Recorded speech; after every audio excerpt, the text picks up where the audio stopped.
Merci de rester fidèle au programme d'ITV. C'est parti pour ce bulletin d'information. L'Association des magistrates du Sénégal voit le jour. Une association non dissidente de l'UMS précise les femmes membres de cette structure. La cérémonie a été présidée par le ministre de la Justice. Je vous propose d'ailleurs de suivre les explications de Marie-Odile Tchakan. Elle est la porte-parole de l'association. Nous réaffirmons notre ancrage dans l'UMS. Nous assurons le président de l'UMS de notre soutien. Cette association, en fait, est venue pour renforcer l'union des magistrats du Sénégal. Cette association aussi est venue pour mettre en exergue les spécificités des problèmes auxquels les femmes magistrates sont confrontées. Mais évidemment, cette association va servir d'alerte parce que je crois qu'en tant que praticien du droit, nous sommes mieux à même de porter le doigt là où ça fait mal, sur les maux de la société. Et j'ai parlé tantôt de l'obligation de réserve. Nous allons en faire une autre relecture parce que je crois que actuellement dans le monde, nul n'a le droit d'être laissé en rade. Et vous savez qu'une femme ne saurait être blasée. Une femme sera toujours sensible. Et c'est cette sensibilité que nous voulons apporter à la société. Nous aurons une mission d'alerte, mais ce qui nous tient à cœur, c'est d'aller vers les jeunes filles, de lutter contre la déperdition scolaire chez les femmes. Nous avons vu, il est indéniable qu'il y a un problème d'éducation dans cette société et c'est la femme qui doit venir au cœur pour apporter la solution. Et puis la rentrée solennelle des cours et tribunaux pour l'année 2022-2023 est prévue ce lundi. Elle sera présidée par le chef de l'État Macky Sall. Prétexte pour la rédaction d'ITV de faire une immersion à la Cour suprême. Tout est fin prêt pour accueillir cette rencontre. La thématique retenue cette année est la protection des usagers dans le système de santé publique. Alioune Sow et Mafal Fall. La rentrée des cours et tribunaux prévue ce lundi, l'heure est aux préparatifs à la Cour suprême. Cette rentrée solennelle est une étape importante. Cet événement se fait chaque année, au mois d'échanger sur un thème choisi. Le thème, c'est tous les thèmes de société. Cette année, par exemple, on a un thème lié à la médecine.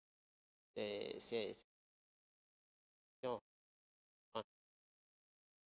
protection des usagers dans le système de santé. La famille judiciaire va donc se réunir pour discuter autour d'un thème de société. À la suite des échanges, des propositions de réforme vont en découler. Il y a un travail intellectuel qui est mené par la suite pour proposer pour proposer des solutions de réforme. Déjà dans la loi organique de la Cour suprême, il est prévu que la Cour puisse proposer des propositions de réforme législatives ou réglementaires. Donc c'est dans ce cadre que chaque fois après la rentrée des cours le service de documentation et d'études, qui est l'organe de réflexion de la Cour, prend en charge les évaluations qui ont été faites, les points qui ont été retenus pour faire des recommandations au gouvernement. La Cour suprême, au sommet du système judiciaire sénégalais, des justiciables font recours à cette institution judiciaire des dossiers traités selon le droit. La Cour suprême traite un grand nombre de dossiers. Le système sénégalais est très huilé. Les justiciables n'hésitent pas à faire appel de leur décision, éventuellement des points en cassation. Il y a des dossiers blancs, il y a des dossiers. De toute façon, la justice ne sait pas ce que c'est qu'un dossier blanc. La justice, c'est surtout à la Cour suprême, essaie de voir le droit, on juge. Cette plus haute instance judiciaire du Sénégal est parfois accusée de lenteur par le justiciable, une perception d'après le chargé du système d'information de la Cour suprême. Selon lui, c'est une ignorance du fonctionnement de la juridiction visée. Je pense que ceux qui dénoncent les lenteurs de la des dossiers au niveau de la Cour suprême ignorent comment fonctionne la haute juridiction. Et c'est pourquoi aujourd'hui, l'un des défis majeurs pour nous, c'est d'avoir une ouverture. C'est à cet effet d'ailleurs que nous avons un grand projet de dynamisation de notre système d'information. Je puis vous assurer que depuis quelques années, tous les dossiers dont la Cour est saisie sont traités dans l'année. Donc, il n'y a pas un recours qui dépasse le cadre annuel. Alors qu'il il y a quelques années, la moyenne de traitement d'un dossier était de 3 ans. Aujourd'hui, la moyenne de délai de traitement d'un dossier est de 1 an. Et ça, il est important que ce soit porté à la connaissance du public, sans compter qu'il y a des décisions qui sont rendues dans les 15 jours ou dans les 1 mois. Pour rapprocher la justice du justiciable, la Cour suprême a pour enjeu fondamental d'ouvrir la Cour vers le public par des manifestations, des activités scientifiques et culturelles. Pour nos interlocuteurs, ce patrimoine appartient à la nation sénégalaise. Parlons tout à fait d'autre chose, recrudescence des accidents. L'État ne reculera pas et continuera à appliquer les 22 mesures prises lors du Conseil interministériel du 10 janvier dernier.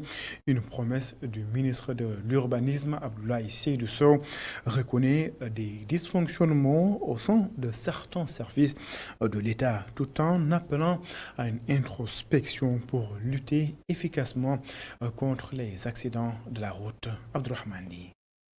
L'État a appuyé 22 fois sur le frein pour ne plus revivre 6 kilos ou encore sa cale. Le rétroviseur est sombre, mieux vaut stationner que de reculer.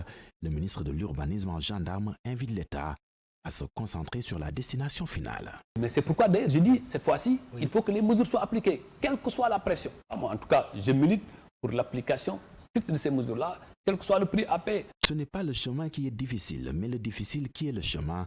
Par cette pensée du théologien Soren Kierkegaard, Abdoulaye Seydou Sow invite à une introspection générale. Il y a des défaillances à plusieurs niveaux. Il y a les chauffeurs, il y a les véhicules, il y a les responsables délégataires des pouvoirs de l'État dans certains services qui ont failli, forcément. Et l'État ne fuit pas devant ses responsabilités. Sur la grève illimitée des transporteurs, le ministre de l'Urbanisme donne la parole à l'opinion qui, selon lui, n'est pas en phase avec des syndicalistes du secteur.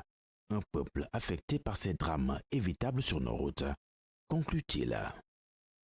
Abdourahmane, le responsable politique de l'Alliance pour la République à Kaffrine, est favorable à une mutation de la coalition Benno Bokk Yakaar pour porter, dit-il, la candidature du président Macky Sall en 2024.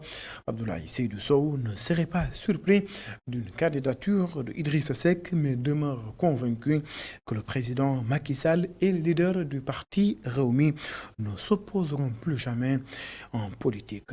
Nous l'écoutons. Je considère qu'après 10 ans, quand même, il y a des remises en cause à faire. Il y a une réadaptation à nos réalités socio-culturelles qui évoluent. Il y a une jeunesse qui tape à la porte avec de nouvelles ambitions dans un environnement qui a complètement changé.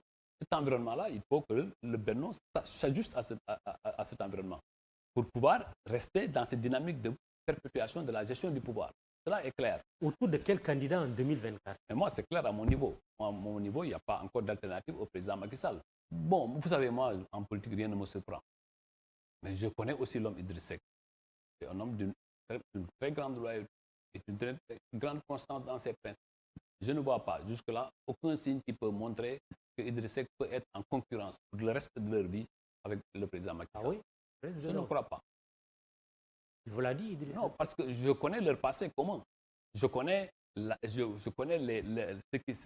qui a été à l'origine de leur rupture et comment ils se sont retrouvés. Je sais que c'est deux hommes qui s'estiment. Abdoulaye Seydou Sow était l'invité de l'émission Jury du dimanche de Mamoudou Ibra Kane.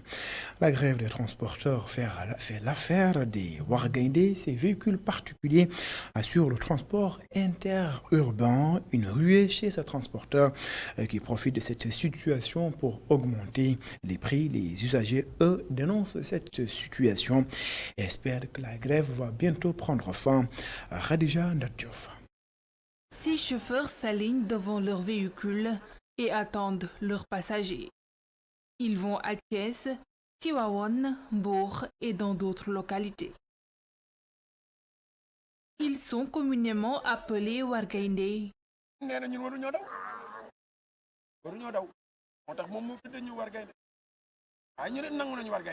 Le malheur des uns fait le bonheur des autres, dit-on. C'est le cas de ces chauffeurs qui ne font pas partie de la grève et qui profitent de la situation. C'est vrai que nous nous en sortons bien avec la grève. Plus les clients viennent chez nous, plus nous sommes satisfaits.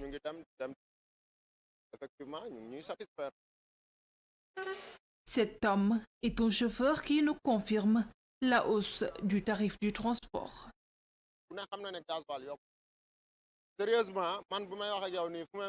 Avant, le prix du transport était fixé à 6 000 francs CFA, mais maintenant c'est à 7 000. Avec l'augmentation du prix du carburant, c'est difficile.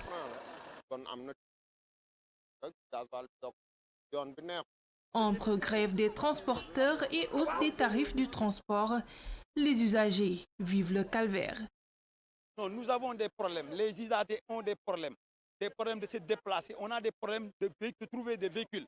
Parce qu'au niveau des garages, c'est la grève. On assiste à une hausse exorbitante du coût de transport. Cette grève des transporteurs qui profite au Wargaindé risque de se poursuivre puisqu'il n'y a toujours pas d'accord entre le gouvernement et les syndicalistes. Khadija Ndadjouf, depuis l'annonce de la baisse des prix des denrées alimentaires de première nécessité, le sucre en poudre est presque invisible sur le marché à Grand Yoff. L'on considère que les grossistes sont à l'origine de cette situation. Les autorités sont interpellées dans ce reportage que nous propose Aïssatou Kane et Mafalfal.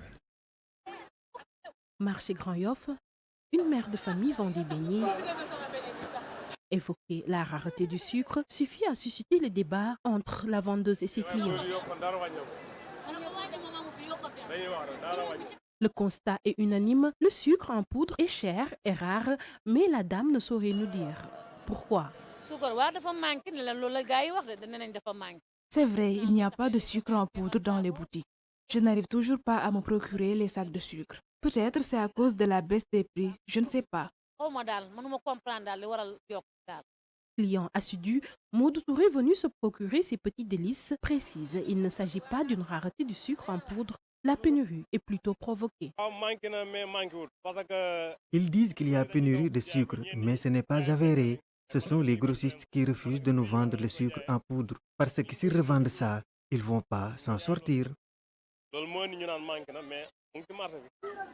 Effectivement, des grossistes ont fait le choix de ne plus vendre le sucre en poudre au profit du sucre vanillé. C'est bien ce que nous confirme ce grossiste. Nous ne refusons pas de vendre, mais c'est juste que nous ne pouvons pas vendre le sucre en poudre à ce prix. C'est une perte pour nous. Ça ne nous arrange pas. Depuis quelques mois, le sucre en poudre se fait rare. Pour la plupart des consommateurs, c'est fait à dessein, alors que pour les grossistes, la baisse du prix ne leur faciliterait pas la tâche. Un cimetière où reposent les plus grands noms d'Afrique. Voilà comment Maître Doudou Ndoye définit et décrit le cimetière Bétoir ou abattoir situé sur la corniche ouest, un cimetière d'une superficie de 5000 mètres carrés fermé depuis 1974 pour saturation. La fondation El Hadj Bassirou Diagne, en partenariat avec l'UCG, ont organisé une journée de nettoiement sur les lieux. L'ancien ministre de la Justice, Souab Diouf, pense qu'il faut réhabiliter ce cimetière et en faire un lieu historique. Maître Doudou Ndoye, que je propose d'écouter. Blaise Diagne, premier député noir, qui a mobilisé tous les Noirs en 1914 pour aller combattre au profit de la France et de l'Angleterre. Lamine Gueye, député sénégalais au Parlement français, qui a fait voter la loi qui porte son nom, la loi Lamine Gueye, pour libérer et rendre citoyens français tous les Africains colonisés par la France et tous les Asiatiques colonisés par la France. Cette loi Lamine Gueye a libéré le monde entier de la sous-utilisation de l'être humain, pour l'égalisation de l'être humain. Et ce Lamine Gueye, il est là. C'est un monument de l'histoire mondiale et personne ne connaît ça. En tout cas, ceux qui le connaissent ne font pas l'effort pour que d'autres viennent le savoir. Et donc ces cimetières constituent le cimetière historique de l'Afrique occidentale française. Nous devons nettoyer ces cimetières, nous devons réhabiliter ces tombes et ces tombeaux, nous devons réhabiliter nos hommes historiques.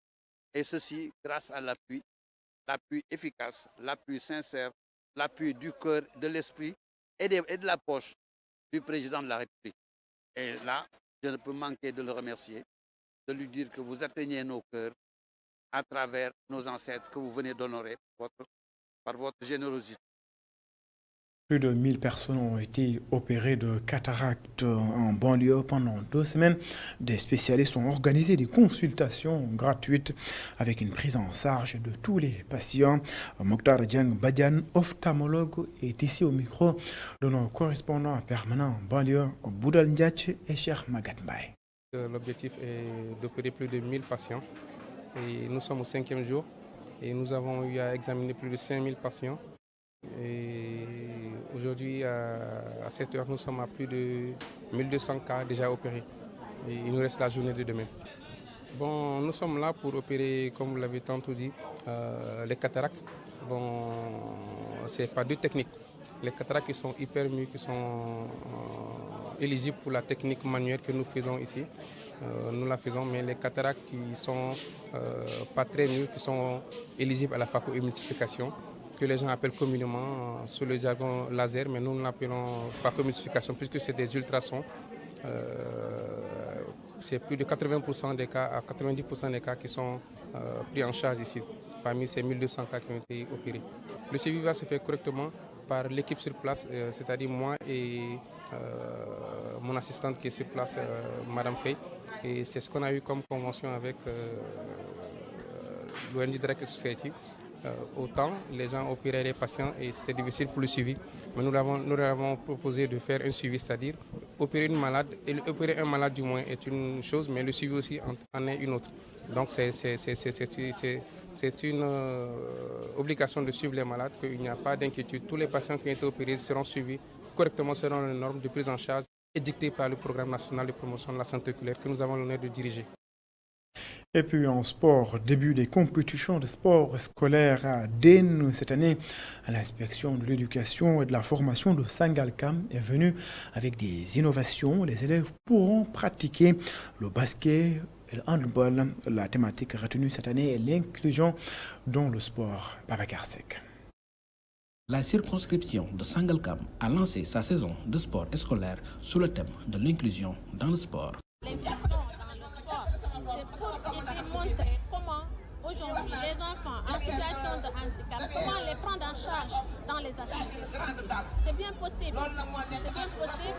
Ne pas les mettre, ne pas les laisser voir. Donc les traiter au même pied d'égalité que ces pères pour vraiment qu'ils puissent se sentir élèves au niveau de leur classe, au niveau de leur zone. Les autorités académiques misent sur la pratique du sport à l'école pour stimuler les élèves. Il est évident que le sport va nous aider à remobiliser les élèves autour de l'école. Vous savez, la fonction sociale du sport est telle que lorsque l'activité sportive, qui est une composante de la vie scolaire, est redynamisée, les élèves vont avoir plus envie de fréquenter l'école parce que les enfants aiment jouer et aiment également être ensemble dans des compétitions. Le parrain de cette saison invite les autorités à renforcer les infrastructures pour une bonne pratique du sport à l'école. Les centres de formation, c'est trop sélectif.